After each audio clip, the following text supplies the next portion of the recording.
Hi, welcome back to Devoxx UK 2018. Today I've got with me Blanca. Hi. Hi, how are you? I'm good, thanks. You've just done your first ever presentation, I hear. Yes, I have. Yeah. Okay, what was it on? It was on serverless, but applied to the domain of big data. Okay, so what's your experience with big data and what was the story you really wanted to share? So actually, the talk came from being an attendee last year at Devoxx. Okay, and I attended a talk about serverless where the speaker said, yeah, serverless is a very interesting technology, but I don't see it quite ready there for the real world.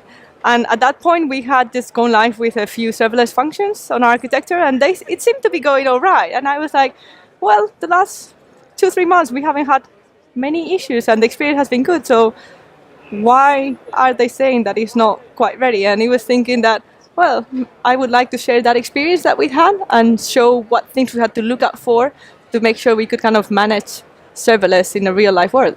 Yeah, I hear it went really well, and I think that's because genuine stories from developers is what other developers need to hear about, because we hear so much about the hype of serverless and so little about how to actually use it and what it means to be in production with the system in serverless.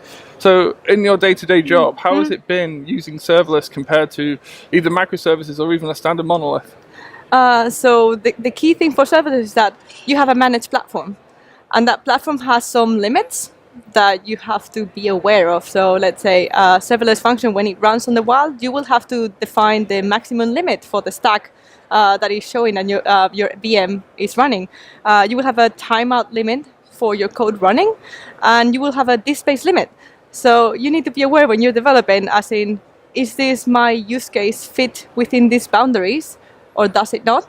Okay, so that was a conversation we had earlier in the design phase, but also what we were doing, kind of testing, a bit of load testing, kind of forecasting how much data are we processing? Does it kind of meet the demands that we have for serverless? So yeah, that's where it impacted. And also, how do we manage the change as developers? How am I confident that I put my code in this managed platform and that I'm sure that it's doing what it's doing? So there was a lot of effort in testing on our side, like writing tests for everything, literally.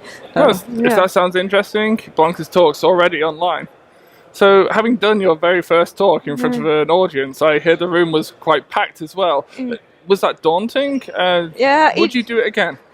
I would do it again. Yeah, I think my expectations were a bit low, as in, well, no one knows me, so why would they come with my talk, in a way? But then when it was packed, I was like, wow, actually, maybe I'm touching on the topics that I have seen a theme around Devoxx. So I saw there was a keynote yesterday that touched on a world without servers. And there was also another really good talk later in the day about serverless security. So I think there's definitely an interest, and that's why people came, because we were touching on topics that they were interested in. So I believe you went through the LJC Speaker Clinic, which is one of the ways that you can get involved with a path that might take you to speaking somewhere like here.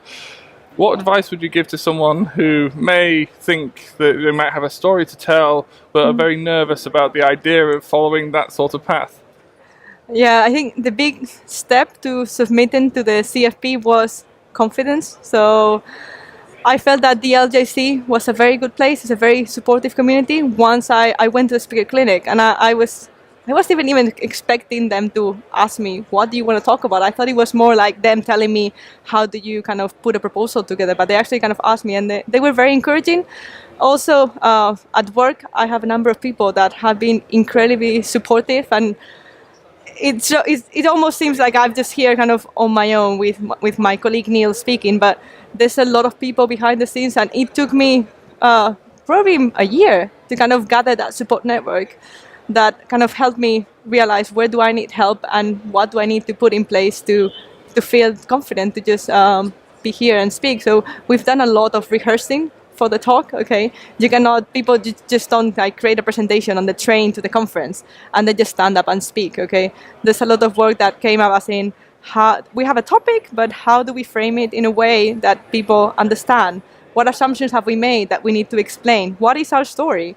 And those are a lot of things that we kind of put in place and tried out with different people that we work with, lots of discussions to create the final version of this. Yeah. And I think you touched on it there. So what is the story? What is the thing that I've got to offer? And I think when you just ask everyone, they've all, just by being a junior, Your Yeah. first week, you've learnt something, and that means you've now got something to teach. And if you've been doing this job for a while, especially if you've been exploring, say, serverless in production, that's a story that you've got to tell. So I think our challenge as the committee to people at home is, what story have you got to tell? And it would be lovely to see more people put forward to come and speak.